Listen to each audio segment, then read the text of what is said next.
Sige, sige. Ako po si Canis Camille Vimiliano, 14 na taong gulang. Nag-aaral ako sa Daliwana Elementary School. Ako ay nakatira sa Barangay Spirit, Quezon City. Oh, hinga muna, hinga. Yan. So, ano yung mga ginawa mong paghahanda dun sa camp? Bago ka sumama ng camp, ano yung mga ginawa mo, yung mga bagay na ginawa mo? Nag-imbita. Nag-anak sa mga kaibigan. Yung mga gamit mo, mga paano yung mga ginawa mong pag-aayos? Naglaba muna. Nagplansya, nagtupi, nagbalot.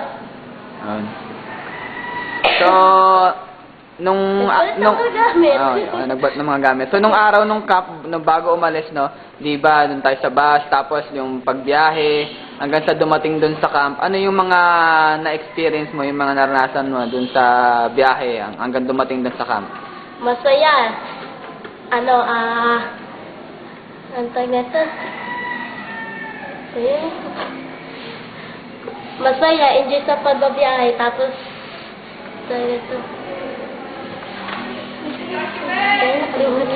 Sige, okay lang. Ano pa?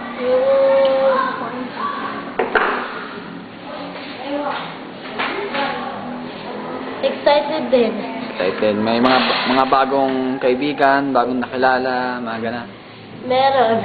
Okay. So, nung first session, second session, hanggang third session, yung mga sinabi ng mga speaker, tapos may mga counselor, so, yung mga sinabi nila, ano yung mga natutunan mo doon sa kanilang mga tinuro? Importante yung oras sa bawat tao. Ano ba yun?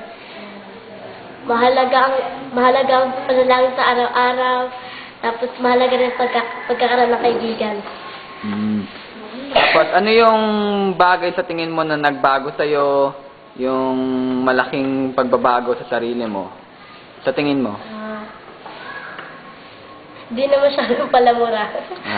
Okay. Yun lang, meron pa? Wala na. Wala na. Huling tanong, ano yung gusto mong sabihin sa mga tao na nag-sponsor sa camp? Salamat dahil nag-sponsor sila.